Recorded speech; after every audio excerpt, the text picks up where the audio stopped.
You came early into this world. You were such a wee thing. Oh, so frail, so fragile. I feared you wouldn't make it. But your father, he never doubted. He always said you'd become the strongest of them all. And he was right. Indonesia termasuk dalam 3 besar negara dengan tingkat fatherless tertinggi di dunia. Artinya, jutaan anak tumbuh tanpa kehadiran seorang ayah, baik karena perceraian, tuntutan ekonomi, atau karena sang ayah sebenarnya ada, tapi tidak benar-benar hadir. Kondisi ini bukan hanya tentang keluarga yang terpisah, tapi tentang struktur batin yang kehilangan tiangnya, tentang rumah yang tetap berdiri, tapi heningnya terasa di setiap ruang. Namun yang menarik, di tengah ketiadaan itu, banyak anak Indonesia yang tetap bertahan. Anak-anak ini tetap bersekolah, tetap berjuang, bahkan banyak yang tumbuh menjadi sosok kuat yang menopang keluarganya sendiri. Ada sesuatu yang istimewa di dalam daya lenting ini, sesuatu yang tidak diajarkan, tapi tumbuh dari luka yang dipeluk diam-diam. Di video ini, kita akan mencoba memahami bagaimana anak di Indonesia masih bisa bertahan, meski tanpa sosok ayah di sisinya. Ketika sosok ayah hilang dari keseharian, banyak ibu di Indonesia yang akhirnya menjadi segalanya. Ibu-ibu tidak hanya mengasuh, tapi juga bekerja, mendisiplinkan, sekaligus menjadi tempat pulang secara emosional.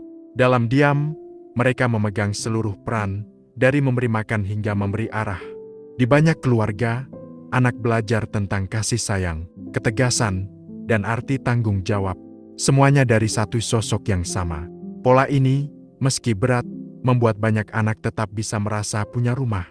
Karena bagi anak-anak yang tumbuh dalam kondisi ini, rumah bukan tentang jumlah orang di dalamnya, tapi tentang siapa yang bertahan di tengah semua ketidaksempurnaan. Namun di balik kekuatan itu, ada harga yang tidak kecil. Ibu yang harus menjadi segalanya, seringkali kehilangan ruang untuk menjadi dirinya sendiri. Dan anak yang tumbuh dalam cinta sebesar itu, seringkali memikul rasa bersalah. Karena merasa kasih itu datang dari kelelahan, bukan dari kebersamaan. Tapi disinilah keajaiban manusia terlihat. Di tengah kekosongan figur ayah, anak-anak itu tetap menemukan alasan untuk melangkah. Mereka belajar bahwa cinta, meski datang dari satu arah, tetap bisa menjadi fondasi yang cukup untuk bertahan. Tapi tidak semua anak memiliki ibu yang mampu menanggung semuanya sendirian. Sebagian menemukan pengganti kehangatan itu di tempat lain. Bukan dari keluarga, tapi dari orang-orang yang tanpa sadar mengisi ruang kosong itu. Di lingkungan Indonesia, peran sosial sering mengambil alih fungsi keluarga. Guru yang peduli, tetangga yang memperhatikan, atau teman yang selalu mendengar. Figur-figur ini menjadi jembatan kecil yang mencegah anak terjatuh lebih dalam. Budaya kolektif seperti gotong royong kadang menjadi bentuk perlindungan sosial yang tidak disadari. Anak yang kehilangan figur ayah masih bisa merasa diawasi. Bukan karena dikontrol, tapi karena ada mata lain yang peduli padanya. Namun, tidak semua anak seberuntung itu.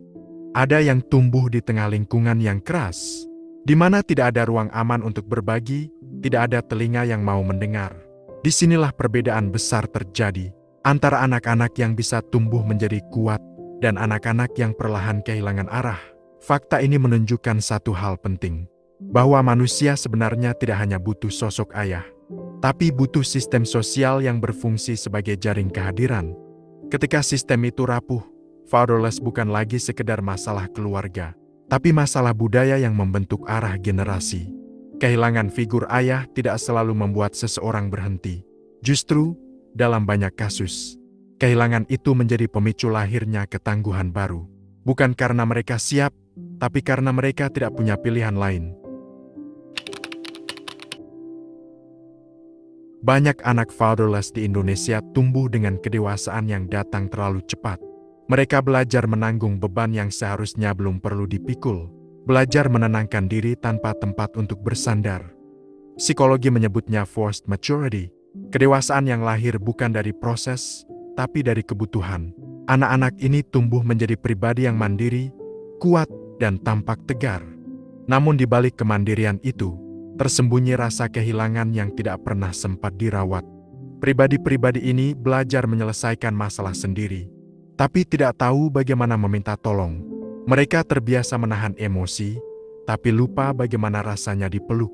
Dalam diam, anak-anak ini menukar masa kecil dengan kemampuan bertahan hidup. Dan ironisnya, masyarakat sering menyebut anak-anak tersebut tangguh.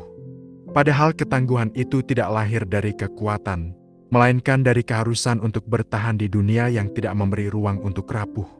Namun dari proses itulah muncul satu pola menarik. Semakin besar luka kehilangan, semakin kuat pula dorongan untuk tidak mengulangnya. Ketika figur ayah tidak ada di luar diri, banyak anak perlahan membangunnya di dalam. Anak-anak itu menciptakan versi ayah dalam imajinasi. Seorang sosok yang diharapkan bisa melindungi, menenangkan, atau sekedar memahami. Figur itu mungkin tidak nyata, tapi hadir dalam bentuk prinsip hidup, nilai moral, atau cita-cita yang dijaga seperti janji. Bagi sebagian orang, figur ayah itu berubah menjadi mentor, guru, atau tokoh panutan. Bagi yang lain, menjadi suara hati yang menuntun arah ketika dunia terasa terlalu sepi. Proses ini menunjukkan betapa luar biasanya kemampuan manusia untuk menambal kekosongan. Bahwa bahkan ketika kehilangan sesuatu yang seharusnya mendasar, pikiran dan perasaan kita bisa membentuk ulang arti kehadiran itu sendiri. Dan yang paling menyentuh, banyak dari individu-individu yang beranjak dewasa ini membawa satu kesadaran baru. Bahwa mereka tidak ingin anaknya tumbuh dengan luka yang sama. Dulu mereka kehilangan sosok ayah saat kecil. Kini individu-individu ini berjuang agar anaknya tidak merasakan hampa yang pernah mereka kenal begitu dalam. Kesadaran ini bukan sekedar tentang perbaikan keluarga, tapi tentang siklus kehilangan yang perlahan mulai disembuhkan oleh generasi yang mau sadar. Mereka tidak hanya ingin menjadi ayah yang hadir, tapi juga menjadi manusia yang belajar hadir sepenuhnya. Generasi yang tumbuh tanpa ayah seringkali terlihat tangguh. Mereka terbiasa mandiri, bekerja keras, dan tidak mudah menyerah. Tapi di balik itu, banyak dari individu ini menyimpan kekosongan emosional yang sulit dijelaskan. Generasi ini tahu cara bertahan, tapi tidak selalu tahu cara bersandar. Mereka bisa mengendalikan hidup, tapi sering kesulitan mengendalikan perasaan. Di titik tertentu, individu-individu ini baru sadar bahwa kekuatan tanpa kehangatan bisa membuat seseorang berhasil, tapi juga kesepian. Inilah paradoks dari generasi fatherless. Kuat dalam tindakan, tapi rapuh dalam keintiman. Berani menghadapi tantangan luar, tapi canggung menghadapi kedekatan batin. Dan disinilah tantangan itu sebenarnya bermula. Bagaimana generasi yang pernah kehilangan arah bisa belajar menciptakan keseimbangan baru. Menjadi tegas tanpa menjadi dingin, menjadi kuat tanpa kehilangan kelembutan. Kita sering mengira kehilangan figur ayah hanya soal ketiadaan seseorang di rumah. Padahal, ia lebih dalam dari itu. Ia membentuk cara kita mencintai, merasa aman, dan memandang dunia. Indonesia mungkin menempati urutan ketiga di dunia sebagai negara dengan tingkat fatherless tertinggi. Tapi di balik statistik itu, ada jutaan anak yang tumbuh dengan kekosongan yang tidak selalu bisa dijelaskan dengan kata-kata. Namun, generasi baru sedang belajar. Mereka mulai mengerti bahwa menjadi ayah bukan hanya tentang hadir secara fisik, melainkan hadir dalam kesadaran, dalam empati, dan dalam keberanian untuk menghadapi masa lalu sendiri. Dan mungkin, itulah harapan terbesar dari semua luka masa kecil. Bahwa dari kehilangan, seseorang bisa belajar bagaimana cara benar-benar hadir. Jika kamu tumbuh tanpa sosok ayah, atau sedang berjuang memahami arti peran itu dalam hidupmu, ingat, tidak ada yang sepenuhnya hilang selama kamu masih mau belajar dari masa lalu. Kita tidak bisa memilih siapa yang meninggalkan kita, tapi kita bisa memilih siapa yang akan kita jadikan contoh ketika kita sendiri dewasa nanti. Jika video ini membuatmu berpikir ulang tentang arti hadir, dukung channel ini dengan menekan tombol subscribe, agar lebih banyak orang bisa belajar memahami sisi-sisi terdalam dari pikiran manusia. Karena kadang, memahami diri sendiri adalah bentuk kedewasaan yang paling sulit dan paling penting.